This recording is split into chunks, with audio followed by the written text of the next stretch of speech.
Welcome to Sweet Life Beat Life. We hope this video helps. You start by securing bandwidth and reducing contention.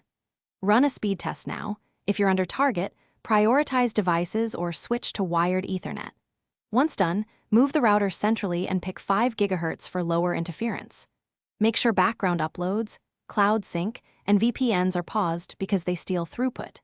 These immediate steps free capacity and stabilize latency, so your device sees consistent bandwidth for higher bitrate playback. Next, you optimize the device handling the stream.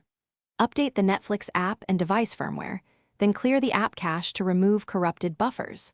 Once updated, confirm playback is set to the highest quality in your Netflix account settings, so the service will deliver higher bitrates. Make sure you restart the device to apply changes, close competing apps, and verify HDMI/audio settings won't force downscaling. These steps let the device request and render the best possible stream. Finally, lock in consistent quality by prioritizing your streaming device with router coS so other traffic can't interrupt playback.